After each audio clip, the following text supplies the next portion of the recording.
नमस्कार ओडिशा पत्रिकार आउ एक आलोचना को स्वागत करुच्ची मु चिदानंद। आज आम आलोचना करबा जे 2 वर्षर राज्य सरकार पूरण होईछि। मोहन माझी कैबिनेट 2 थर पूरण कर सारे बा सफलतार पूर्ति पालन कर सारे आउ किंतु मोहन माझी सरकार जो मंत्री माने अछंती से माने लोकंक मुख्यमंत्री लोकंक मंत्री कारण ए राज्य में अमलातंत्र शासन करुला ता विरुद्ध से शासन को आसते से कार्यकाल कौन रही से विषय में आलोचना करवा। आलोचना करने आम सहित अच्छा पूर्व पक्षर एडिटर परशुराम दास जहाँ लंबा अभिज्ञता रही चयन कर आउ गोटे कारण हूँ जे बीजेपी जो पार्टी पॉलिटिक्स पार्टी स्ट्रक्चर रही से भलसे बुझंती से नेता मान को बुझंती एडमिनिस्ट्रेशन रे कौन जो जमती आभ्यंतरण कौन होची से दिग मध्य बुझंती से विषय आम प्रथमे आलोचना करवा। ओडिशा सरकार बहुत विभाग रही आम आस्ते आस्ते सबु मंत्री को ये करवा। प्रथमे आम नबा प्रदीप बड़सामंत को जहाँ को बयन शिल्प मंत्री मिली से गोटे सुकिंदा भाया किंतु गोटे हेवीवेट परिवार जड़े नेता को हरैकी आसते प्रदीप बड़ सामंत आज ए मिनिस्टर तांको आपण केते मार्क देबे 10 रु एवं केते देखुचे केमती देखुचंती? चिदानंद बाबू जदि ओडिशार जेकोसी लोक को मते न पचारिकी जदि आपण जाई पचारिबे प्रदीप बड़ सामंत बोली जड़े लोक किए आपण माने चिन्हिछंती कि तार उत्तर पाइबे।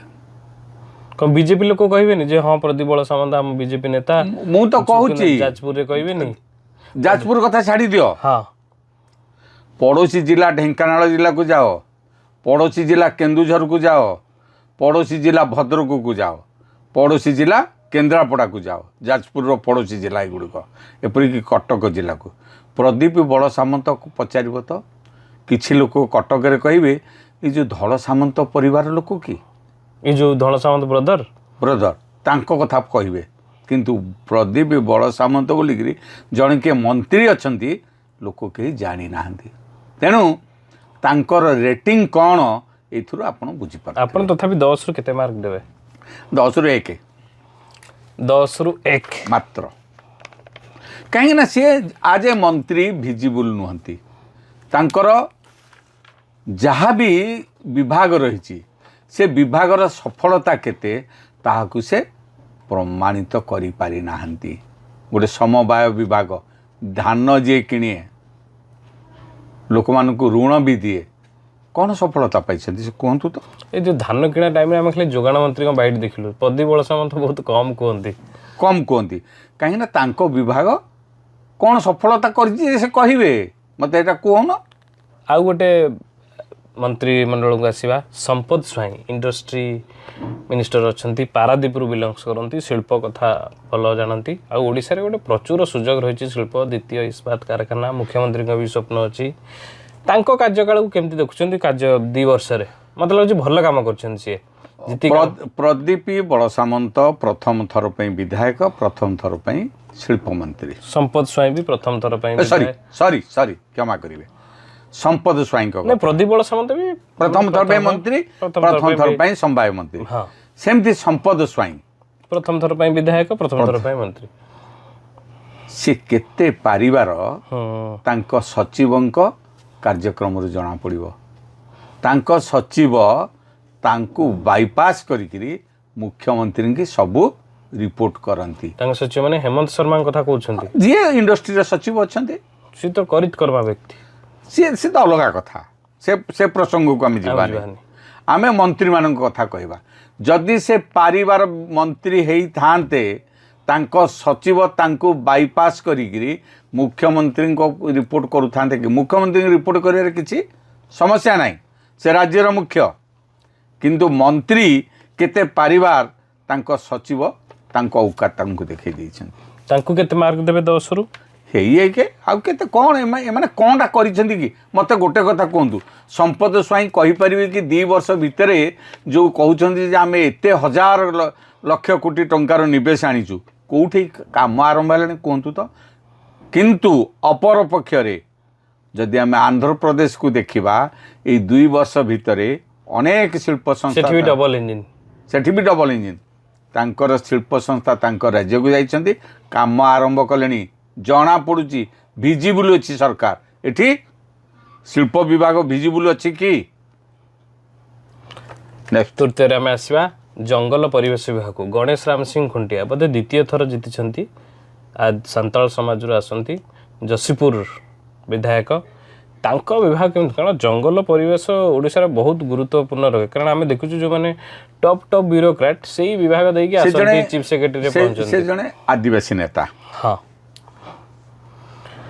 ମୋତେ କୁହ ତ ରାଜ୍ୟର ତାଙ୍କ ଜିଲ୍ଲାର ମୟୂରଭଞ୍ଜ ଆଦିବାସୀ ପିଲାଟିକୁ ପଚାରିବ ଯେ ଗଣେଶ ରାମ ସିଂ ଖୁଣ୍ଟିଆ କିଏ ବୋଲି ସେ କହିପାରିବେ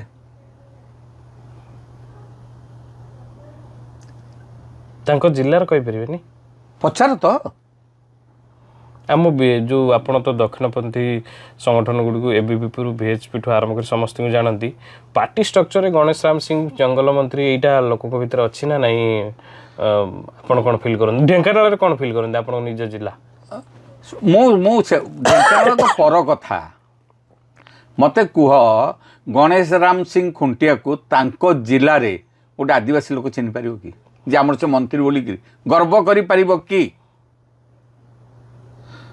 ଜଙ୍ଗଲ ପରିବେଶ ମନ୍ତ୍ରୀ ଅଛନ୍ତି ଜଙ୍ଗଲ ଆଉ ଆଦିବାସୀ ଶ୍ରମ ପୁଣି ହଁ ଯଦି ଶ୍ରମ କଥା ବୁଝୁଛନ୍ତି ତାହେଲେ ଆଦିବାସୀ ଜୁଆଙ୍ଗ ପିଲା ମୁଖ୍ୟମନ୍ତ୍ରୀଙ୍କ ଜିଲ୍ଲାରୁ ଯାଇ ଅନ୍ୟ ରାଜ୍ୟରେ ଯାଇ ପୋଡ଼ି ହେଇକି ମରୁଛନ୍ତି ଦାଦନମାନେ ଯାଇକିରି ଅନ୍ୟ ରାଜ୍ୟରେ ପିଲାଛୁଆ ନେଇକିରି ବନ୍ଧା ପଡ଼ିକି ରହୁଛନ୍ତି କ'ଣ ସେ କରିଛନ୍ତି କୁହନ୍ତୁ ତ ଯେ ମୁଁ ମୋ ବିଭାଗରେ 2 ବର୍ଷ ଭିତରେ ଏଇ ସଫଳତା ପାଇଛି ଛାତିରେ ହାତ ଦେଇ କୁହନ୍ତୁ ତାପରେ ଆସିବା ଆପଣ ଦେଖିଥିବେ ଯେତେବେଳେ ଶପଥ ନିଆଯାଇଥିଲା ତାଙ୍କ ନମ୍ବର ହେଲା ବିଲୋ ଦି ଷ୍ଟାଣ୍ଡାର୍ଡ ମାନେ ଏକ ବି ଦେବେନି ବିଲୋ ଦି ଷ୍ଟାଣ୍ଡାର୍ଡ ଆପଣ ଦେଖିଥିବେ ଯେତେବେଳେ ଆମର ଆସିଥିଲା ମୁଖ୍ୟମନ୍ତ୍ରୀ ମୋହନ ମାଝୀ ଶପଥ ନେଇଥିଲେ ସେ ସଭାରେ ଯଦି ଯାହା କାହା ପାଇଁ ଅଧିକ କରତାଳି ପଡ଼ିଥିଲା ସେ ହେଉଛନ୍ତି ସୁର ସୂର୍ଯ୍ୟବଂଶୀ ସେ ବର୍ତ୍ତମାନ କ୍ରୀଡ଼ା ଆଉ କଲଚର ଆଉ ଉଚ୍ଚଶିକ୍ଷା ବିଭାଗର ମନ୍ତ୍ରୀ ତାଙ୍କ କାର୍ଯ୍ୟକାଳକୁ କେମିତି ଦେଖୁଛନ୍ତି ଭିସି ନିଯୁକ୍ତ କରିଛନ୍ତି ଏଠି ଛୋଟ ଛୋଟ ଆମର ବିଭିନ୍ନ କ୍ରୀଡ଼ା କଲେଣି ତାପରେ ବିଭିନ୍ନ ଜୟଦେବ ଭବନ ଓଡ଼ିଶାବାସୀ ସୁରଜ ସୂର୍ଯ୍ୟବଂଶୀଙ୍କୁ ବହୁତ ଗୋଟେ ବଡ଼ ସ୍ୱପ୍ନ ନେଇ ଦେଖିଥିଲେ ସେ ଓଡ଼ିଶାର ଲୋକ ବିଶେଷ କରି ଯୁବ ଭୋଟରମାନଙ୍କୁ ନିରାଶ କରିଛନ୍ତି ପ୍ରଥମ କଥା ହେଲା ଯୁବକମାନେ ତାଙ୍କୁ ବେଶୀ ଭଲ ପାଉଥିଲେ କାହିଁକିନା ସେ ଜଣେ ଯୁବକ ଏପର୍ଯ୍ୟନ୍ତ ଫ୍ୟାମିଲି ଲାଇଫ୍ ଆରମ୍ଭ କରିନାହାନ୍ତି ଛାତ୍ରମାନେ ଆଶା କରୁଥିଲେ ସୁରଜ ସୂର୍ଯ୍ୟବଂଶୀ ଉଚ୍ଚଶିକ୍ଷା ମନ୍ତ୍ରୀ ହେବେ କଲେଜରେ ଇଲେକ୍ସନ୍ ହେବ 2 ବର୍ଷ ହେଲା ହେଇପାରିଛି ତୃତୀୟ ବର୍ଷ ହେବ କି ନାହିଁ ସେ ଆଶଙ୍କା ମଧ୍ୟ ରହିଛି ଅପର ପକ୍ଷରେ ତାଙ୍କ ସମୟରେ ଛାତ୍ରୀମାନଙ୍କୁ କଲେଜରେ ଯେଉଁ ଅଧ୍ୟାପକମାନେ ବିଜେଡ଼ି ଗଭର୍ଣ୍ଣମେଣ୍ଟରେ ଯେଉଁ ଅଧ୍ୟାପକମାନେ ନିଯୁକ୍ତ ହୋଇଛନ୍ତି ରସିକିଆ ଅଧ୍ୟାପକମାନେ କେବଳ ଏଫ୍ଏମ୍ କଲେଜ ବାଲେଶ୍ୱର ନୁହେଁ ସେଟା ଘଟଣାଟା ବାହାରକୁ ଆସିଲା FM college Gangadhar Meher college ସମ୍ବଲପୁରରେ ମଧ୍ୟ ସେହି ସମସ୍ୟା ହେଇଛି ଏପରିକି ଆମ ରାଜ୍ୟର ଘରୋଇ ବିଶ୍ୱବିଦ୍ୟାଳୟ କିଟ୍ରେ ମଧ୍ୟ ଛାତ୍ରୀମାନେ ମାନେ ଆନ୍ତଃରାଷ୍ଟ୍ରୀୟ ଛାତ୍ରୀମାନେ ନେପାଳ ଛାତ୍ରୀମାନେ 2 ଜଣ ଆତ୍ମହତ୍ୟା କରିଛନ୍ତି ବେଙ୍ଗଲର ଗୋଟେ ପିଲା ଆତ୍ମହତ୍ୟା କରିଛି ସେ ରିପୋର୍ଟ ବି କ'ଣ ହେଲା ଆସିଲା ଏସବୁ ଜଣାପଡ଼ୁନି ସେମାନେ କ'ଣ ହେବ ଯେଉଁ ମନ୍ତ୍ରିମଣ୍ଡଳର ସଦସ୍ୟମାନେ ଗୋଟେ ଅଭିଯୁକ୍ତ କଲେଜକୁ ଯାଇକିରି ମାଳ ହେଇକିରି ତାଙ୍କ ପ୍ରୋଗ୍ରାମରେ କାର୍ଯ୍ୟକ୍ରମରେ ସାମିଲ ହେବେ ସେଠି କ'ଣ ନ୍ୟାୟ ମିଳିବ ଛାତ୍ରମାନଙ୍କୁ ଆପଣ ସିଧା କହିବା କଥା କିଟ୍ ବିରୁଦ୍ଧରେ ଏତେ ସବୁ ସଙ୍ଗୀନ ଅଭିଯୋଗ କଲେ ସେଇ କଲେଜ ଏବଂ ତାର କର୍ତ୍ତୃପକ୍ଷ ଯେଉଁ ବାରମ୍ବାର ପ୍ରୋଗ୍ରାମ କରୁଛନ୍ତି ସେଥିରେ ସରକାରୀ ଦଳର ଏବଂ ସରକାରୀ ମନ୍ତ୍ରୀ ପରିଷଦର ଲୋକଙ୍କ ଲାଇନ୍ ଲାଗୁଛି ତେଣୁକରି କେମିତି ଆମେ କାର୍ଯ୍ୟାନୁଷ୍ଠାନ ଗ୍ରହଣ କରିବେ ଛାତ୍ରୀମାନେ କେମିତି ନ୍ୟାୟ ପାଇବେ ଛାତ୍ରମାନେ କେମିତି ନ୍ୟାୟ ପାଇବେ ସେ କଥା ଯଦିଓ ସୁରଜ ସୂର୍ଯ୍ୟବଂଶୀ ଏପର୍ଯ୍ୟନ୍ତ କିଟ୍କି ଯାଇନାହାନ୍ତି ତାଙ୍କ ମନ୍ତ୍ରିମଣ୍ଡଳରୁ ଅନେକ ସଦସ୍ୟ ଅନେକ ବରିଷ୍ଠ ସଦସ୍ୟ କିଟ୍ ପ୍ରୋଗ୍ରାମକୁ ଯାଉଛନ୍ତି ତାହେଲେ କୁହ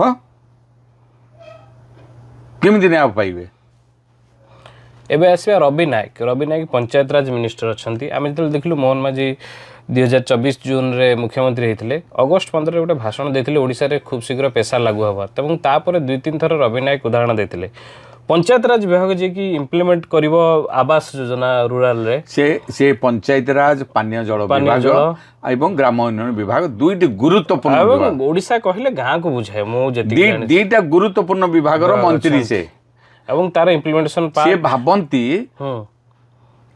ଯେ ମୁଁ ଯଦି ପୂର୍ବତନ କେନ୍ଦ୍ରମନ୍ତ୍ରୀ ଧର୍ମେନ୍ଦ୍ର ପ୍ରଧାନଙ୍କ ଚାରିପଟେ ବୁଲିଯିବି, ଗଣେଶଙ୍କ ଭଳିଆ ଶିବଙ୍କ ଚାରିପଟେ ବୁଲୁଥିଲେ, ତାହେଲେ ମୋର ପୃଥିବୀ ପ୍ରଦକ୍ଷିଣ ହେଇଗଲା।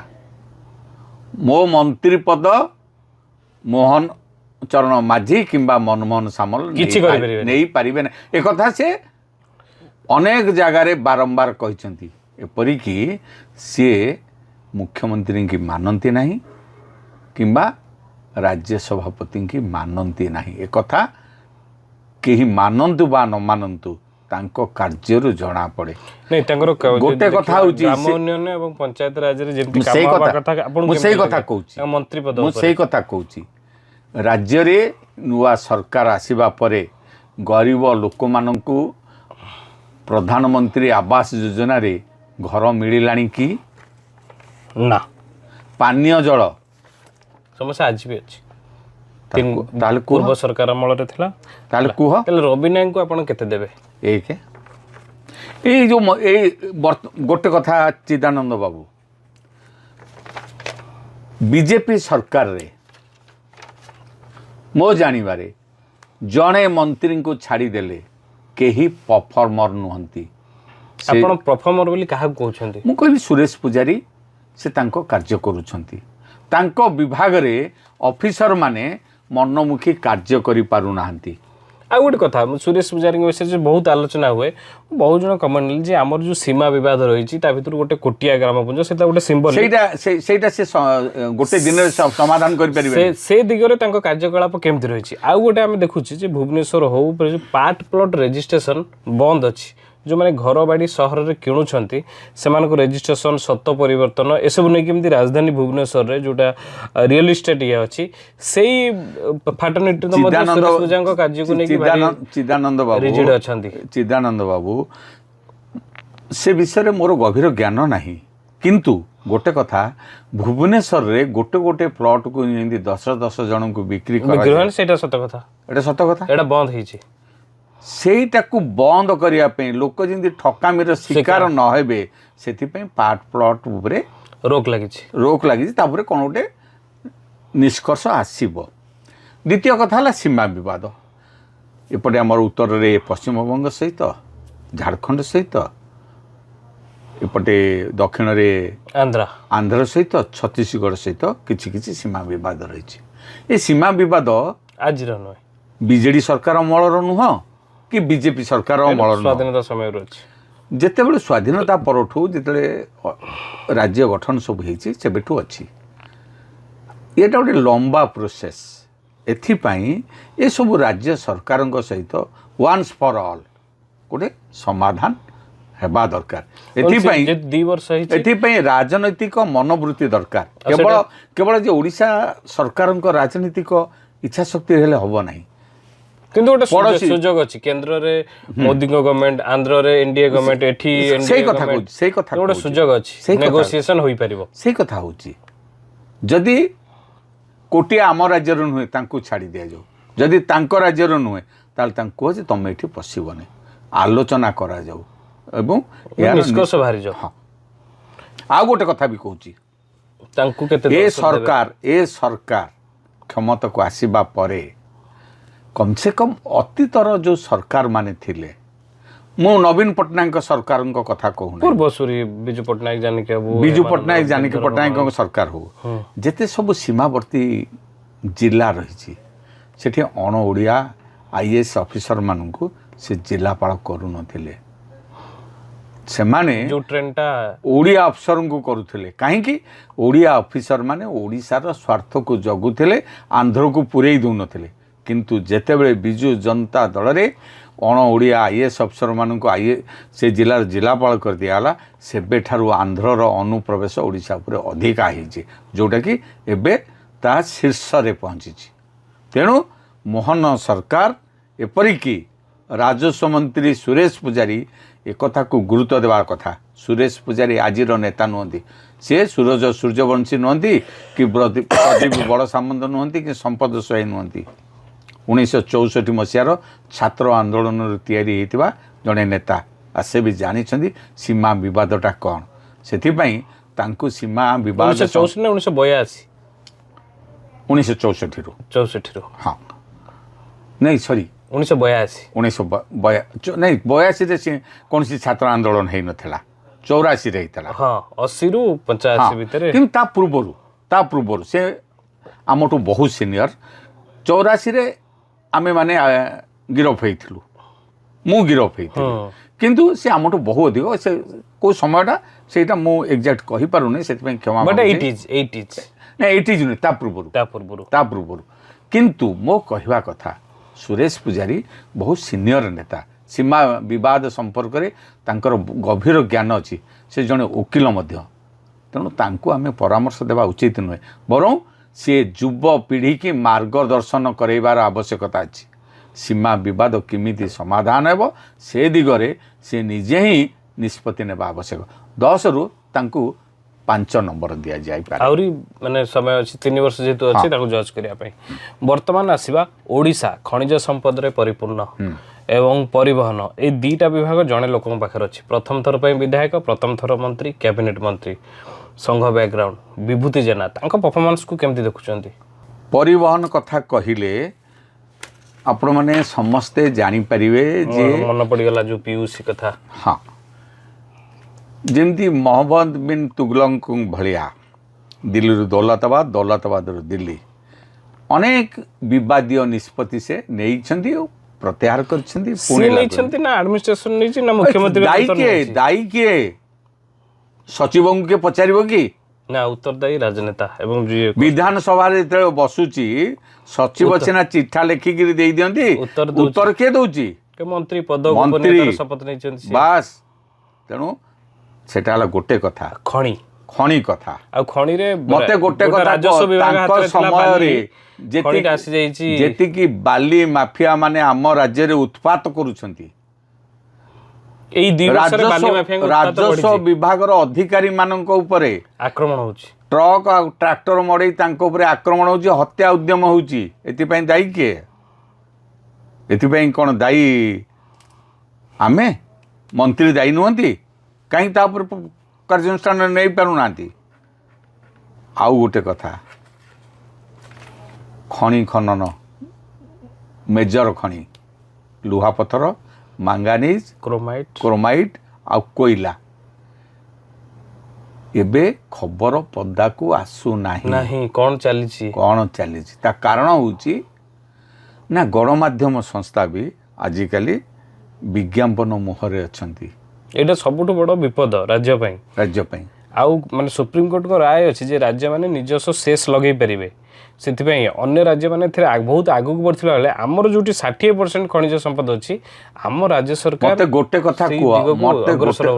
ଗୋଟେ କଥା କୁହ, ଖଣି ବିଭାଗରେ ଅଫିସର ମାନେ କାହିଁକି ବର୍ଷ ଧରି ଅଛନ୍ତି, ତାଙ୍କୁ କାହିଁକି ବଦଳି କରାଯାଉନି? ସେ ପ୍ରଶ୍ନର ଉତ୍ତର ଖଣି ମନ୍ତ୍ରୀ ଦେବା ଉଚିତ। ଆଉ ଖଣି ବିଭାଗରେ କ'ଣ ହେଉଛି ସେ ନିଜେ ଜାଣନ୍ତିନି, ସେ କହିବେ କ'ଣଟା? ତାଙ୍କୁ କେତେ ମାର୍କ ଦେବେ ଆପଣ? 2 ଦେବେ। ସେଇ ଜିଲ୍ଲାର ଆଉ ଜଣେ ମନ୍ତ୍ରୀ ମତ୍ସ୍ୟ ପଶୁ ସମ୍ପଦ ଗୋକୁଳାନନ୍ଦ ମଲ୍ଲିକ, ରାଜ୍ୟବାସୀଙ୍କୁ ପଚରାଯାଉ, ତାଙ୍କ ବିଷୟରେ ସେ କହିବେ। ରାଜ୍ୟବାସୀ ଆମର ଜଣେ କିଏ ମନ୍ତ୍ରୀ ଗୋକୁଳାନନ୍ଦ ମଲ୍ଲିକ ଅଛନ୍ତି ବୋଲି କହିପାରିବେ କି? ମୋର ମଧ୍ୟ ଆପଣଙ୍କ ମାଧ୍ୟମରେ ରାଜ୍ୟବାସୀଙ୍କୁ ପ୍ରଶ୍ନ ମୁଁ କରୁଛି, ଆଉ ରାଜ୍ୟବାସୀ ତାଙ୍କର କାର୍ଯ୍ୟକଳାପ ଉପରେ ମତାମତ ଦିଅନ୍ତୁ। ମୁଁ ଯଦି କହିବି ମୁଁ ବିବାଦୀୟ ହେଇଯିବି। କାହିଁକି ନା ଲୋକ ତାଙ୍କୁ ଚିହ୍ନନ୍ତିନି କିଏ ସେ ମନ୍ତ୍ରୀ ବୋଲିକିରି। କିନ୍ତୁ ଡାଏରୀ କ୍ଷେତ୍ରରେ ଗୁଡ଼େ କାମ ହେଇନି, ମତ୍ସ୍ୟ ପସନ୍ଦ ବିଭିନ୍ନ ଘିଅ ବାହାରୁଛି। ତାପରେ ମତେ ଗୋଟେ କଥା କୁହ, ଆମ ରାଜ୍ୟରେ ପୁରୀ ଜିଲ୍ଲାରେ ଏବେ ପ୍ରଚୁର ମାଛ ଚାଷ ହେଉଛି। तुम घर पुरी जिला मते कुह से चाष कौन आम लोक करुछंती आंध्र लोक माने देखिले आमे आंध्र माछ चाष करूँ गाड़ी बोहेबू पठेबू माछ पचिज बरफ नहेले गंधेब आंध्रा माछ कही लोक खाऊना तेणु आसिले पुरी जिले में गात खोलिकी पोखरी कले जो तलिया अंचल से माछ चाष कले जोटा कि एबे ओडिशा सारा कौन जीवंता माछ आम दौचु यही तो मते मते कह आज तारीख में ओडिशा माछ चाष रे स्वावलंबी हो पारि कि अंडारे स्वावलंबी हो पारि कि क्षीर रे आमे प्रोडक्शन अधिक अच्छु कि जो माने मत्स्य चाषी एपरिकी कुकुड़ा चाष जो माने करुछंती गोपालन जो माने करुछंती सेमानंकु प्रकृत एमएसपी मिली पारुछु कि ना आ जदि न मिली पारुछि ताले से की मंत्री कौन काम करू आ गोटे कथा आपण देखथिबे किछि दिन तळे गोटे मेराइन सम्मेलन होइतला उपराष्ट्रपति आस्थिले जे बड़ एटा मासक तळे होइतला रिसेंटली पुरी जिल्ला सेथरे हम देखलु सब चासी रविंद्र जेना चासी तारा पटनायक चासी सब बसथिले एटा कोन ओडिसा पे गोटे विराट संभावना आछि कि माने समस्त माछ ऊपर सुन एबे एबे गोटे ट्रेंड हेछि ए जेते बड़ बड़ व्यवसायी सरकार को फूल तोड़ा देवा सरकार को प्रशंसा करवा कारण ये अनेक सब्सिडी व्यवस्था अच्छी केंद्र सरकार दौरान साधारण चाषी पाखे पशुन यही मैंने मारी नहीं जाऊँ एक्जाक्टली ताले गोकुलानंद मल्लिक आप केते मार्क देबे मु कहबी ना लोक माने कहतु तापर आसीबा जे कहती जोगाण मंत्री कृष्णचंद्र पात्र जी सर्वाधिक मीडिया को बाइट दियंती मिछ कथा गोटे कहती आपणक ढेंकानाल जिला लोक परफॉर्मेंस केमती देखते जोगाण मंत्री हिसाब से जोगी आलू ममता आलू मु कहबी से जने मिछुआ मंत्री कहीं ना बारंबार आलू को लेकिन एते मिछ कथा कहिसंती हे ट्रेन आसीगला हे पंजाब रू आसिला हे उत्तर प्रदेश रू आसिला कह तो मते आ गोटे कथा एबे जो एसआईआर हेची एसआईआर चली हाँ को आमर जो ड्राफ्ट भोटर लिस्ट 20 लाख रु ऊर्ध्व नकली भोटर बाहरी चिन्हट कराई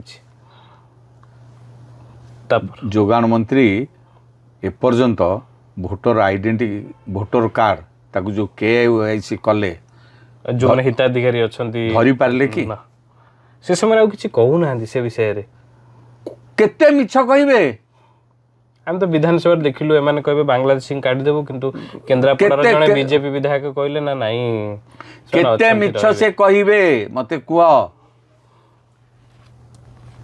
ठीके मयूरभंज आड़ को जीवा नगर उन्नयन मंत्री मिली मयूरभंज आसथिबा कृष्णचंद्र महापात्र को नगर उन्नयन ओडिशा रे कारण पूरी वर्तमान डिक्लेयर हो गला महानगर निगम संबलपुर रे वोट होउनी वोट हबो ये सबुर श्रेय बोधे कृष्णचंद्र महापात्र को जीवा मु गोटे कथा कहबी कृष्णचंद्र महापात्र प्रचार रे आगुआ अछंती प्रचार रे आगुआ माने बुझी पाइलेनी तांको विभाग रे जो अधिकारी माने अछंती किमिति तांको कथा बा तांको विभाग रो कथा अधिक खबर कागज आसीबो से दिगरे से तांको विभाग तत्पर अछि माने सेथरे से फास्ट निश्चित भाव तेल से आईएनपीआर मिनिस्टर हवा कथा सेटा मुख्यमंत्री किंतु जदि आमे खबर कागज देखिबा किंबा विभिन्न मीडिया देखिबा कृष्णचंद्र महापात्रଙ୍କ विभागर अनेक खबर सदाबेले थाए किंतु मते गोटे कथा कहूँ भुवनेश्वर महानगर निगम रे कौन विकास होइछि से तार उत्तर दियंतु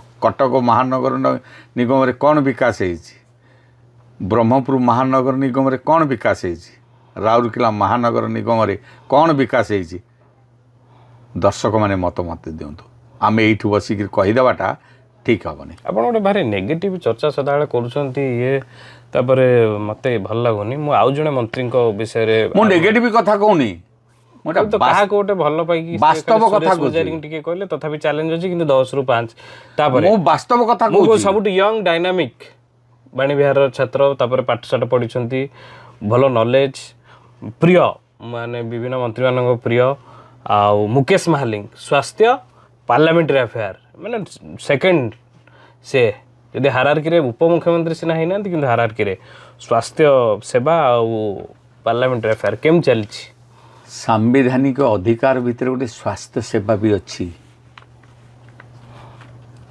ସେଟା ତ ସମସ୍ତେ ଜାଣନ୍ତି ସ୍ୱାସ୍ଥ୍ୟ ସେବା ଅଛି ଜାଣନ୍ତି। ମେଡିକାଲ କଲେଜ ହଉଛି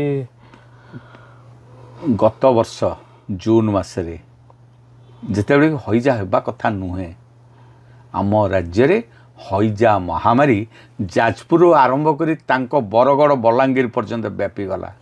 ଉତ୍ତର ଅଛି ତାଙ୍କ ପାଖରେ। କଟକ ବଡ଼ ମେଡ଼ିକାଲ ଟ୍ରାଜେଡି ଯୋଉଦିନ ନିଆଁ ଲାଗିଲା। ରାଜ୍ୟସଭା ନିର୍ବାଚନ ଚାଲିଥିଲା ଯୋଉ ଥରକ ଉତ୍ତର ଅଛି। ଏପର୍ଯ୍ୟନ୍ତ ତଦନ୍ତ ରିପୋର୍ଟ ଆସିଲାଣି କି କିଏ ସେଥିପାଇଁ ଦାୟୀ ବୋଲିକିରି। ତାପରେ ଗଭର୍ଣ୍ଣମେଣ୍ଟ ଗୋଟେ ପୂର୍ବ ଗଭର୍ଣ୍ଣମେଣ୍ଟ ଗୋଟେ ନେଇଥିଲା ଯେ ଏମ୍ସ ପ୍ଲସ୍ ଭଳିଆ ଏସିବି କୁ କରିବ। ସେ କାମଟା ବି କେତେ ବାଟ, କାରଣ ଗଭର୍ଣ୍ଣମେଣ୍ଟ ଗୋଟେ ସକ୍ସେସିଭ ସଂସ୍ଥା। ଧର ଗୋଟେ ପ୍ଲାନ୍ଟେ ହେଇଛି, ସେ ପ୍ଲାନ୍ କ'ଣ ଅଗ୍ରଗତି ତା ବିଷୟରେ ମଧ୍ୟ କିଛି ସୂଚନା ଅଛି? ଆଉ ଗୋଟେ କଥା, ଏଇ ସରକାର ଗତ କିଛି ଦିନ ତଳେ 100 କେତେ ଡାକ୍ତର ନିଖୋଜ ଅଛନ୍ତି ବୋଲିକିରି ଖବର ପ୍ରକାଶ କଲେ। ନିଖୋଜ ଅଛନ୍ତି ନା ସେମାନେ ପ୍ରାଇଭେଟ ପ୍ରାକ୍ଟିସ କରୁଛନ୍ତି ଏମାନଙ୍କ ଉପରେ କହୁନାହାନ୍ତି କ'ଣ ସେ କୋଉଠି ଅଛନ୍ତି ବୋଲିକିରି। ତାଙ୍କ ପାଖରେ ଶାସନତନ୍ତ୍ର ଅଛି, ତାଙ୍କ ପାଖରେ ପୋଲିସ ଅଛି, ଆଉ ମେଡ଼ିକାଲ ଯୋଉ ଘରୋଇ ମେଡ଼ିକାଲ ଅଛି ତାଙ୍କ ପାଖରେ ବି ସବୁ ବ୍ୟବସ୍ଥା ଅଛି। କ'ଣ ଜାଣିପାରିବେନି? ଆମ ରାଜ୍ୟରେ ଯେତିକି ନର୍ସିଂ କଲେଜ ଖୋଲା ହେବା କଥା ଖୋଲା ହେଇଛି? ସେ କୁହନ୍ତୁ।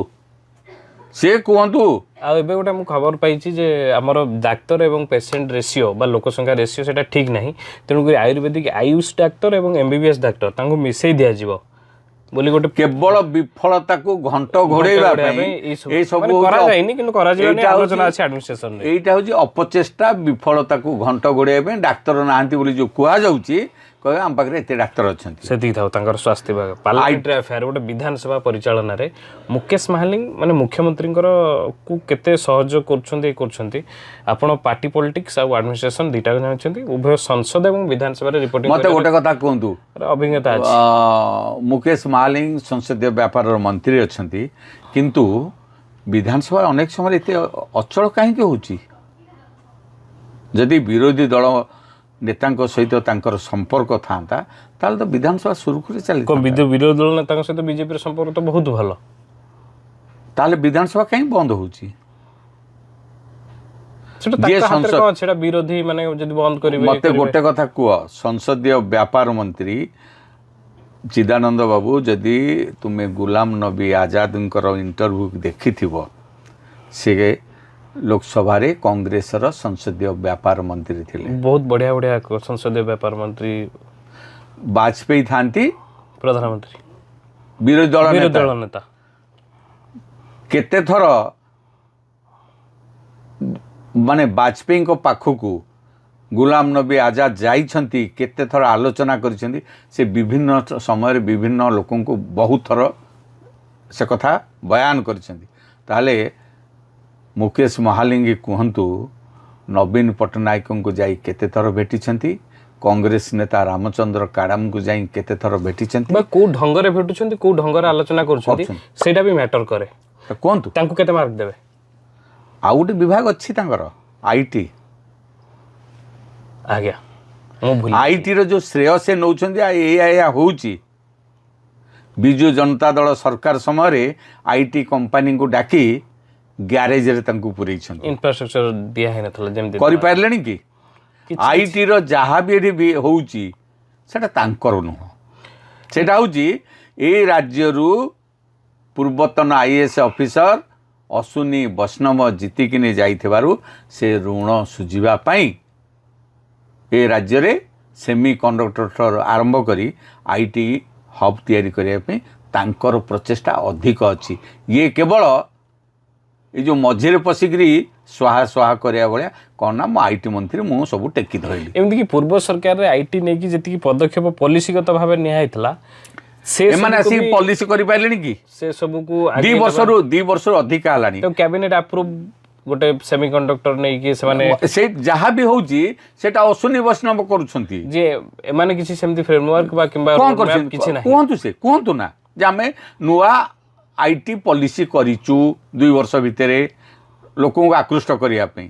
ଆଉ କହୁଛନ୍ତି କ'ଣ ନା, ଆମେ ଏତେ ଟଙ୍କାର ଇନଫ୍ରାଷ୍ଟ୍ରକ୍ଚର ପାଇଁ କରୁଛୁ ବା ଏତେ ଟଙ୍କା ଇନଭେଷ୍ଟମେଣ୍ଟ ପାଇଁ। କୋଉଠି ଇନଭେଷ୍ଟମେଣ୍ଟ ହେଇଛି, କୋଉ କମ୍ପାନୀ ଆସିଛି, କେତେ ରିକ୍ରୁଟମେଣ୍ଟ ହେଇଛି କୁହନ୍ତୁ। ତେଣୁ ପଲିସି ହେଇଛି, କିନ୍ତୁ ପଲିସି ଯଦି ଦେଖା ନଯାଏ ତାକୁ ଆମେ ସଫଳତା ବୋଲି କହିପାରିବା ନାହିଁ। ତାଙ୍କୁ କେତେ ମାର୍କ ଦେବେ? 2 ଯିବ, ଅଧିକା ନୁହଁ। ବର୍ତ୍ତମାନ ଆମେ ଆସିବା ଜଣେ ମନ୍ତ୍ରୀ ଯାହାଙ୍କ ପାଖରେ 3ଟି ଗୁରୁତ୍ୱପୂର୍ଣ୍ଣ ବିଭାଗ ରହିଛି ପୂର୍ତ୍ତ ଆଇନ ଏବଂ ଅବକାରୀ ପୃଥ୍ୱୀରାଜ ହରିଚନ୍ଦନ। ଏ ଭାଇ ସିଏ ଗଭର୍ଣ୍ଣରଙ୍କ ପୁଅ, ତାଙ୍କ ବିଷୟରେ ଆମେ କିଏ ପଚାରିବୁ? ଗଭର୍ଣ୍ଣର ପୁଅଙ୍କୁ କିଏ ପ୍ରଶ୍ନ କରିପାରିବ? କାହିଁ କରିପାରିବାନି? ଗଭର୍ଣ୍ଣରଙ୍କ ପୁଅ, ଗଭର୍ଣ୍ଣରଙ୍କ ପୁଅକୁ କେହି ପ୍ରଶ୍ନ କରିପାରିବେ ନାହିଁ। ଗଣତନ୍ତ୍ରରେ ଆମେ ସମସ୍ତଙ୍କୁ ପ୍ରଶ୍ନ ସିଏ କରିପାରିବା। ସିଏ କେବଳ ସମସ୍ତଙ୍କୁ ପ୍ରଶ୍ନ କରିପାରିବେ। ନା ଆମେ ଗୋଟେ କଥା ସିଏ 3ଟା ବିଭାଗର ମନ୍ତ୍ରୀ, କିନ୍ତୁ ସବୁ ବିଭାଗ ଉପରେ କହିପାରିବେ। ମତେ ଗୋଟେ କଥା କୁହ, ଅବକାରୀ ବିଭାଗର ସେ ମନ୍ତ୍ରୀ। ମନ୍ତ୍ରୀ ହଉ ହଉ ଗଞ୍ଜାମର ଚିକିଟିରେ ମଦ ମୃତ୍ୟୁ ହେଲା, ଘୋଷଣା କଲେ ତଦନ୍ତ ହବ। ଏପର୍ଯ୍ୟନ୍ତ ତଦନ୍ତ ଆରମ୍ଭ ହେଲାଣି କି ସେ କହିପାରିବେ? ନାଇଁ, ତଦନ୍ତ ଆରମ୍ଭ ହେଇଯାଇଛି, ଶେଷ ବି ହେଇକି ଗୋଟେ ରିପୋର୍ଟ ଆସିଛି। ନା, ଏପର୍ଯ୍ୟନ୍ତ ତଦନ୍ତ ଆରମ୍ଭ ହେଇନାହିଁ, ମାନେ ଖାଲି ଘୋଷଣା କରାଯାଇଛି। ଘୋଷଣା କରାଯାଇଛି। ଭୁବନେଶ୍ୱରରେ ମଦ ମୃତ୍ୟୁ ହେଲା, ଏ ରାଜ୍ୟରେ ମଦ ରାଜସ୍ୱ କେମିତି ବଢ଼ିବ ସେ ଦିଗରେ ସେ ତତ୍ପର। କିନ୍ତୁ ଏବେ ବି ଆମେ ଖବର ପାଉଛୁ ବହୁଟି ମହିଳା ମାନେ ସବୁ ବିହାରୀ ଯୁବକ ତାଙ୍କୁ ଧରୁଛନ୍ତି, ଯେଉଁମାନେ ସବୁ ପଚା ମଦ ଫଦ ବିକୁଛନ୍ତି। ହବ, ସ୍ତ୍ରୀ ଲୋକମାନେ ବାଡ଼େଇବେ। ଆଉ ଜଣେ କେନ୍ଦ୍ରମନ୍ତ୍ରୀ ଇଲେକ୍ସନ ପୂର୍ବରୁ କହିଥିଲେ ଯେ ବିଜେପି ଆସିବ ମାନେ ମଦ ବନ୍ଦ ହବ। କୁଆଡ଼େ ଗଲା ଆଇନ ମନ୍ତ୍ରୀ? ଏବେ ଯୋଉ ବହୁତ ମଦ ଦୋକାନ ପାଇଲେ, ବହୁତ ବିହାରୀ ପାଇଲେ, ଏଇଟା କେମିତି ଗୋଟେ କଣ ଖେଳ? ସେ ଉତ୍ତର ଦଉନାହାନ୍ତି। ନା ହଠାତ୍ ଏମିତି ହେଇଗଲା, ଯାହା ଲଟେରୀରେ ଉଠିଲା। ସେଟା କେମିତି ଥିଲା ଯେତେବେଳେ ଜିଲ୍ଲାପାଳ ମାନେ ମଦ ଦୋକାନ ଲଟେରୀ ଆଗରେ ଥିଲେ? ସେ ତାଙ୍କ ଏମାନେ ମଦ ବ୍ୟବସାୟକୁ ବଢେଇବା ପାଇଁ ସରକାର ନିଜ ଆଖିରେ ଅନ୍ଧ ପୁଟୁଳି ବାନ୍ଧି ଏ ରାଜ୍ୟବାସୀଙ୍କୁ ମଦୁଆ ନିଶାଡି ସିମ୍ବଲିକ କହୁନୁ, ଆଖିରେ ଅନ୍ଧପୁଟୁଳି ବନ୍ଧା ହେଇଥିଲା। ଆପଣ ଦେଖିଥିବେ ମାରନ୍ତୁ ଯୋଉ ଅକ୍ସନ ହଉଥିଲା, ଆମର ସବୁ ଏଡିଏମ୍ କଲେକ୍ଟରଙ୍କ ଆଗରେ ସବୁ ଏମିତି ହାତ ପୁରେଇକି ସରକାର ଅନ୍ଧ, ସରକାରୀ କଳ ବି ଅନ୍ଧ ହେଇ ସାଜି ଯାଇଥିଲା ମଦକୁ ପ୍ରସାର କରିବା ପାଇଁ। ଆଉ ଗୋଟେ କଥା, ଏ ବାବୁଙ୍କ ପାଖରେ ଆଇନ ବିଭାଗ ଅଛି। ତିନିଟା ରଥଯାତ୍ରା, ପ୍ରଥମ ବର୍ଷ 2, 24, 25, 26 ବଳଭଦ୍ର ପହଣ୍ଡିରୁ ଖସି ପଡ଼ିଲେ। ସେଇଟା କ'ଣ ଗୋଟେ ଆଇନ ମନ୍ତ୍ରୀ ଦାୟୀ? ବଳଭଦ୍ରଙ୍କୁ ବ୍ୟବସ୍ଥାରେ କିଏ ଅଛି? କାହାକୁ ଲୋକ ପଚାରିବେ? ତାର ଦ୍ୱିତୀୟ ବର୍ଷ ଦଳା ଚକଟାରେ ମଲେ, ଏଇଟା ଗୃହ ବିଭାଗର ବି ଦାୟୀ ଅଛି, କେବଳ ଆଇନ ମନ୍ତ୍ରୀ। ଠିକ ଅଛି। ତୃତୀୟ ବର୍ଷ, ଚଳିତ ବର୍ଷ କ'ଣ ହେଇଛି ଭୁଲ ତାଙ୍କ ଆଇନ ମନ୍ତ୍ରୀ? ରଥଯାତ୍ରା ଦିନ ମଲେ, ବାହୁଡ଼ା ଦିନ ବି ମରିଛନ୍ତି। ଏଇଟା ଗୃହ ବିଭାଗର ଅଧିକ ହେଲା। କିନ୍ତୁ ମନ୍ଦିର ଯୋଉ ରତ୍ନ ଭଣ୍ଡାର ଯୋଉ ଦ୍ୱାର ଖୋଲାଯିବା, ଏପର୍ଯ୍ୟନ୍ତ ମନ୍ଦିର ପରିଚାଳନା, ଗୋଟେ ସ୍ଥାୟୀ ପ୍ରଶାସକ ନିଯୁକ୍ତି ହେବା, ଏସବୁରେ ସେ ଫେଲ୍ ହେଇଛନ୍ତି ନିଶ୍ଚିତ ଭାବରେ। ଏପର୍ଯ୍ୟନ୍ତ 4 ଦ୍ୱାର ଖୋଲିଛି କି ସେ କହିପାରିବେ? ଛାତିରେ ହାତ ଦେଇ 4 ଦ୍ୱାର? ଆମେ ଯାଉଛୁ ଗୋଟିଏ ଦ୍ୱାର, ସିଏ କହିଦେଲେ କ'ଣ ହବ? ଆମେ ପୁରୀ ଲୋକ। ଆଚ୍ଛା, ଆଉ ଗୋଟେ କଥା, ଏ ଯୋଉ ରତ୍ନ ଭଣ୍ଡାର ଗଣନ୍ତି ମଣନ୍ତି, ସେ ଏସ୍ଆଇ କ'ଣ କରୁଛି ତା ଭିତରେ ଆମେ ଜାଣିନୁ। ତାଙ୍କ ନିଜ ଇଚ୍ଛାରେ ସେ କରିଛନ୍ତି କି? ହାଇକୋର୍ଟ ବାରମ୍ବାର ଚାବୁକ ମାରିବାରୁ ସେ ରତ୍ନ ଭଣ୍ଡାର ଗଣନ୍ତି ମଣନ୍ତି କଲେ। ଆଉ ଗୋଟେ କଥା, ବଡ଼ କଥା, ହାଇକୋର୍ଟ କହିଛନ୍ତି ଯେ ଗଲା ବିଧାନସଭାରେ ସେ କରିବାର ଥିଲା କ'ଣ? ଯେଉଁ ରତ୍ନ ଭଣ୍ଡାର ଚାବି ହଜି ଯାଇଥିଲା, ସେ ରିପୋର୍ଟଟାକୁ ବିଧାନସଭାରେ ଆଗତ କର, ସାର୍ବଜନୀନ କରିବାର ଥିଲା। ହଁ, ଏବେ କହୁଛନ୍ତି ସେ ରିପୋର୍ଟ ହଜି ଯାଇଛି। ତାହେଲେ କୁହ, ମାନେ ଇଏ ହଜି ଦେଇଛି, ତାଙ୍କରି ଅମଳରେ ହେଇଥିଲା? ଯାହା ଅମଳରେ ହଉ, ସରକାରଟା ଗୋଟେ ନିରନ୍ତର ପ୍ରକ୍ରିୟା। ଇଏ ଏତେ ହଜୁଛି କ'ଣ? ଡାଇରିଷ୍ଟ ତ ଅଛି, ସବୁ ଅଛି, ଫାଇଲ ମୁଭମେଣ୍ଟ କିଏ ହଜେଇଲେ ତମେ ତା ନାଁଟା ଡାଇରେକ୍ଟ କହୁନ? ଏତେ ତଦନ୍ତ ଫାର୍ସ କ'ଣ? ତାଙ୍କୁ ତଦନ୍ତ ମନ୍ତ୍ରୀ ବି କେତେ ଜଣ କହୁଛନ୍ତି। ବର୍ତ୍ତମାନ ଆସିବା ଆମର ଯେଉଁମାନେ ଅଛନ୍ତି ମୁଖ୍ୟମନ୍ତ୍ରୀ ଏବଂ ଉପମୁଖ୍ୟମନ୍ତ୍ରୀ। ଉପମୁଖ୍ୟମନ୍ତ୍ରୀ ପ୍ରଭାତୀ ପରିଡ଼ା ପ୍ରଥମ ଥର ବିଧାୟିକା, ପ୍ରଥମ ଥର ଉପମୁଖ୍ୟମନ୍ତ୍ରୀ, କ୍ୟାବିନେଟ୍ ପାହ୍ୟା, ଟୁରିଜିମ୍ ହାତରେ ରଖିଛନ୍ତି, ମହିଳା ସଶକ୍ତିକରଣ, ସୁଭଦ୍ରା ଯୋଜନା ଗୋଟେ ସଫଳ ଯୋଜନା, ମହିଳାଙ୍କ ଖାତାକୁ। କଥା ହେଉଛି ଚିଦାନନ୍ଦ ବାବୁ, ତାଙ୍କର ବିଜେପି ତା ପ୍ରଚାର ସମୟରେ ମହିଳାମାନଙ୍କୁ ଯେଉଁ 2 ବର୍ଷରେ 50,000 ଦେବ ବୋଲି କହିଥିଲା, ସେଟାକୁ ବର୍ଷକୁ 10,000 ଟଙ୍କା କରିଦେଲେ, ଦିନକୁ 27 ଟଙ୍କା। ତେଣୁ ସେଟା ଆପଣ କହୁଛନ୍ତି ଆଉ ଗୋଟେ ଆଚିଭମେଣ୍ଟ ନୁହଁ, ତାର ବିଫଳତାଟା ଶୁଣ। 2 ଦିନ ତଳର ଖବର, ରାଜ୍ୟ ସରକାର ଆର୍ଥିକ ଦେବାଳିଆ ରାସ୍ତାରେ, ଯେଉଁଥିପାଇଁ ଖୋଲା ବଜାରରୁ 10,000 କୋଟି ଟଙ୍କାର ଋଣ କରିଛନ୍ତି। 2 ଦିନ ତଳର ଖବର। ଇଏ ହେଉଛି ସୁଭଦ୍ରାର କ'ଣ ସାଇଡ୍ ଇଫେକ୍ଟ। ଦ୍ୱିତୀୟ କଥା ହେଲା ପର୍ଯ୍ୟଟନ ମନ୍ତ୍ରୀ, ସେ ଜଣେ ମହିଳା ମଧ୍ୟ। ଯଦି ଗୋପାଳପୁର ସି ବିଚ୍ରେ ଜଣେ ଛାତ୍ରୀଙ୍କୁ ଗଣଧର୍ଷଣ କରାଯିବ, ତାହେଲେ କ'ଣ ସେ କରୁଥିଲେ?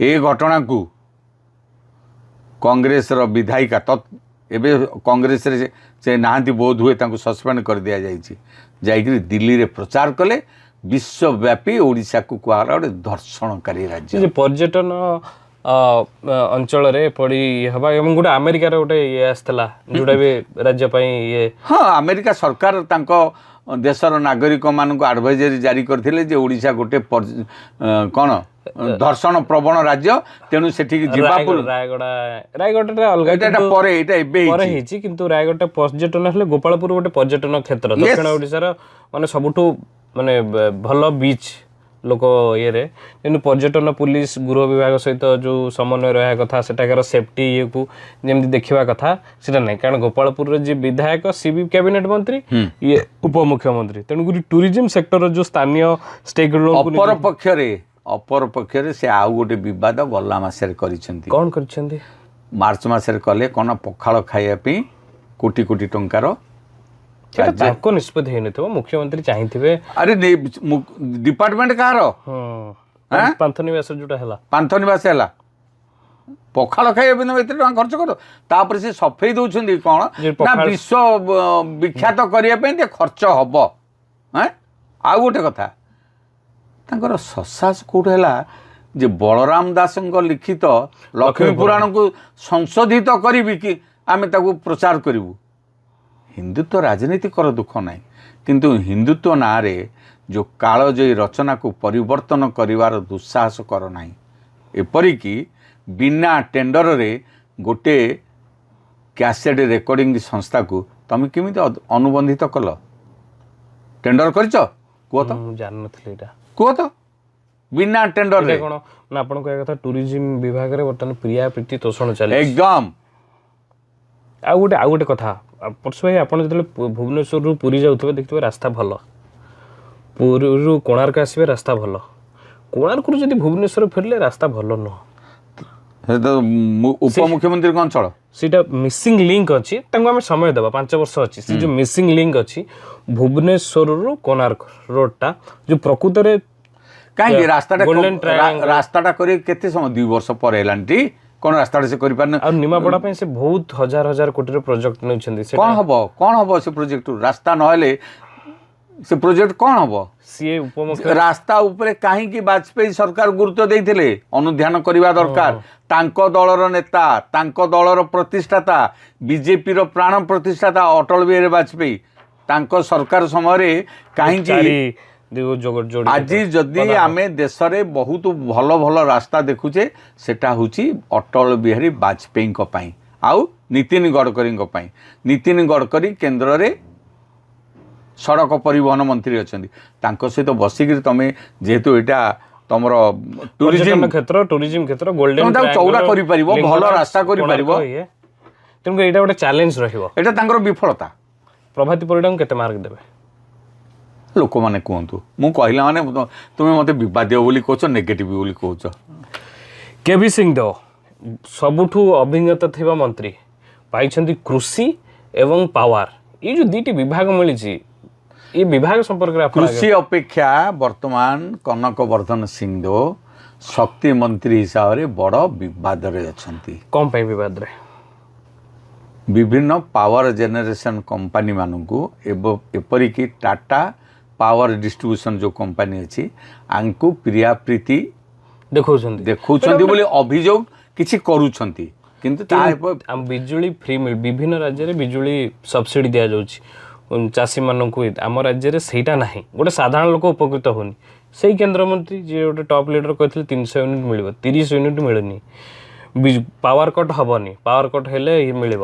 ପାୱାର କଟ୍ ଟିକେ ନା ଉଠିଲେ ଭୁବନେଶ୍ୱରରେ ଘଣ୍ଟା ଘଣ୍ଟା ପାୱାର କଟ୍ ହେଉଛି ଗାଁ ଗହଳ ମାଲକାନଗିରି କଥା ଆଲୋଚନା ଗାଁ ଗହଳ କଥା କ'ଣ କହିବା ସେ ନିଜେ କହିପାରିବେ ତାଙ୍କ ନିର୍ବାଚନ ମଣ୍ଡଳୀ ପାଟଣାଗଡ଼ରେ 24 ଘଣ୍ଟା ଲାଇନ୍ ରହୁଛି ବୋଲି କହିପାରିବେ କି ମନେ ଅଛି ତାଙ୍କର ଯେଉଁ ଭିଡ଼ିଓ ସେ ଯେଉଁ ବର୍ଷାରେ ଓଦା ହେଇକି ଟାଟା ପାୱାର ଯେଉଁ ଅଭିଯୋଗ କରିଥିଲେ ଯାଇନଥିଲେ ବର୍ତ୍ତମାନ ସିଏ କୃଷି ଯେଉଁମାନେ ଶକ୍ତି ମନ୍ତ୍ରୀ ଅଛନ୍ତି ସେ ନିଜେ କୁହନ୍ତୁ ତାହେଲେ ସେ ନିଜେ ଅଫିସର ମାନଙ୍କ ଉପରେ ତାଙ୍କର କଣ୍ଟ୍ରୋଲ ଅଛି ନା ନାହିଁ ରାଜା ଲୋକ ତାଙ୍କର ମୁଖ୍ୟମନ୍ତ୍ରୀ କଥା ହେଉଛି ଅଫିସର ମାନଙ୍କୁ କେମିତି କଣ୍ଟ୍ରୋଲ କରାଯାଏ ସେ ଅତୀତରେ ଶିଖିଛନ୍ତି ଯେତେବେଳେ ମେଣ୍ଟ ସରକାର ଥିଲା କରିପାରୁଛନ୍ତି ନା ନାହିଁ ଏଇ 2 ବର୍ଷରେ ଏବେ ଅଫିସର ମାନେ ଏତେ ଉପର ମୁହାଁ ହେଇଛନ୍ତି ଜଣେ ଭିଡ଼ିଓ ତାଙ୍କୁ ମାନୁ ନଥିଲା ସେ ଭିଡ଼ିଓ ଭାଇରାଲ ହେଉଛି ଏଇଟା ତ ପୁରୁଣା ଭିଡ଼ିଓ ଏବେକାର ଭିଡ଼ିଓ ମନ୍ତ୍ରୀ ହେଲା ପରେ ମନ୍ତ୍ରୀ ହେଲା ପରେ ଏଇଟା ବି ମୁଁ ଜାଣିନି ଏ ସମସ୍ତଙ୍କର ମୁଖିଆ ମୋହନ ଚରଣ ମାଝୀ ତାଙ୍କୁ କେମିତି ଦେଖୁଛନ୍ତି ଆପଣ ତ ତାଙ୍କ ସେନାପତି ମୋହନ ଚରଣ ମାଝୀ ହୁଁ ଯଦିଓ ଆଗରୁ ମନ୍ତ୍ରୀ ହେଇନଥିଲେ ଉପମୁଖ୍ୟ ସଚେତକ ଅଳ୍ପ ସମୟ ପାଇଁ ହେଇଥିଲେ କିଛି ଦିନ ମେଣ୍ଟ ଥିଲେ। ସରକାର ଦେଖିଛନ୍ତି ଜଣେ ସାଧାରଣ ଲୋକ କପଟ ବିହୀନ ଲୋକ ହୁଁ ଯେଉଁଟାକି ଜଣେ ମୁଖ୍ୟମନ୍ତ୍ରୀ ହେଲେ ଯେଉଁ ପେଞ୍ଚ ମରାମରି ଶିଖିବା ଦରକାର ସେଇଟା ସେ ଶିଖିପାରିନାହାନ୍ତି ଯୋଉଟା ଅନ୍ୟ ମୁଖ୍ୟମନ୍ତ୍ରୀ ମାନେ ବହୁତ ଆୟତ୍ତ କରିଥିଲେ ହଁ ତା କାରଣ ହେଉଛି ସେ ସେଭଳି ପରିବେଶରେ ବଢ଼ି ନାହାନ୍ତି ଯେଉଁଥିପାଇଁ କି ଗୋଟେ କଥା ତୁମେ ଦେଖୁଥିବ ମୁଖ୍ୟମନ୍ତ୍ରୀ ହିସାବରେ ସେ ଯାହାକୁ ବେଳେ ତୁମେ ମିଶି ପାରୁଛନ୍ତି ଭେଟି ପାରୁଛନ୍ତି ଏବେ ଅଫିସରମାନେ ତାଙ୍କ ଉପରେ ରୋକ ଲଗାଉଛନ୍ତି ଯେ ତୁମେ ଭେଟି ପାରିବନି ତୁମ ସାଙ୍ଗରେ ଏତେ ସୁରକ୍ଷା ଗାଡ଼ି ଯିବ କାହିଁକି ନା ଅଫିସରମାନେ ନିଜକୁ ସୁରକ୍ଷିତ ରଖିବା ପାଇଁ ମୁଖ୍ୟମନ୍ତ୍ରୀଙ୍କ ଚାରିପଟେ ବଳୟ ସୃଷ୍ଟି କରୁଛନ୍ତି କିନ୍ତୁ ମୁଖ୍ୟମନ୍ତ୍ରୀ ଲୋକଙ୍କୁ ଭେଟିବା ପାଇଁ ସଦାବେଳେ ଚାହାନ୍ତି ମୁଖ୍ୟମନ୍ତ୍ରୀ ହେବା ପରେ ମାସ ମାସ ଧରି ସେ ଲୋକଙ୍କୁ ଭେଟିଛନ୍ତି ଯେଉଁଠିକି ବି ଯାଉଛନ୍ତି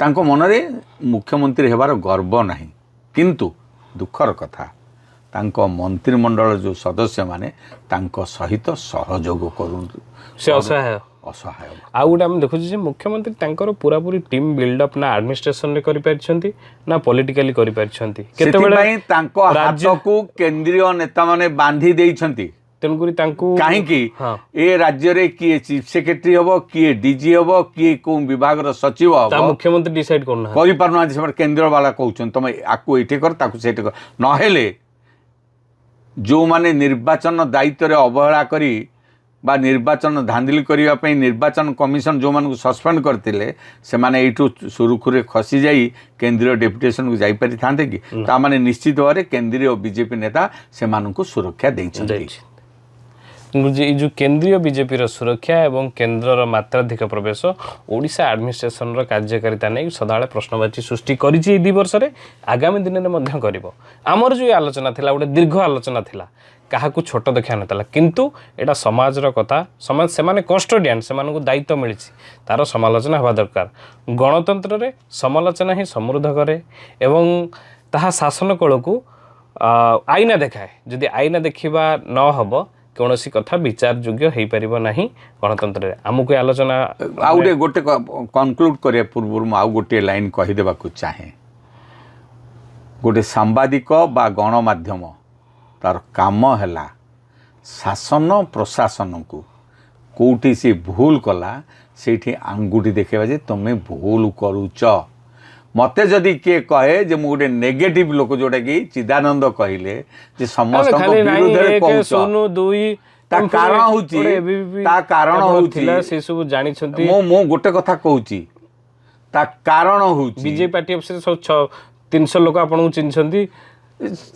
କଥା ହେଉଛି ଚିଦାନନ୍ଦ ଶୁଣ ତା କାରଣ ହେଉଛି ମୁଁ କାହାକୁ ପସନ୍ଦ କରେ ସେଇଟା ଅଲଗା କଥା ଯେତେବେଳେ ମୁଁ ମୋ ବୃତ୍ତିକୁ ପଳେଇ ଆସେ ସାମ୍ବାଦିକ ବୃତ୍ତିକି ଶାସନ ପ୍ରଶାସନ କେଉଁଠି ଭୁଲ କଲା ତାକୁ ଆଙ୍ଗୁଠି ଦେଖେଇବା ତାକୁ ରାସ୍ତା ଦେଖେଇବା ବାଟ ଦେଖେଇବା କାମ ହେଲା ଆମମାନଙ୍କର ତେଣୁ ମୁଁ ଯାହା କହୁଛି ଏଇଟା ହେଉଛି ରାଷ୍ଟ୍ରହିତ ପାଇଁ ରାଜ୍ୟର ହିତ ପାଇଁ ତେଣୁ ମୋ କଥାକୁ କୌଣସି ଜନସାଧାରଣ କିମ୍ବା ବିଜେପି କର୍ମୀ ଅନ୍ୟଥା ନେବା ଉଚିତ ନୁହଁ ଏଇଠି ଆମେ ଆଲୋଚନା ରଖିବା ପୁଣି ଦେଖାହେବ ଏମିତି ଏକ ପ୍ରସଙ୍ଗରେ ଯେଉଁଠି ଆମେ ଏବଂ ଆପଣମାନେ କଥା ହେବା ଆମ କାର୍ଯ୍ୟକ୍ରମ କେମିତି ଲାଗିଲା ଆପଣ ନିଶ୍ଚୟ ଜଣାଇବେ କେଉଁଠି ଭୁଲ ତ୍ରୁଟି ରହୁଛି ଗଠନଧର୍ମୀ ସମାଲୋଚନାକୁ ଆମେ ସଦାବେଳେ ସ୍ୱାଗତ କରୁ ନମସ୍କାର।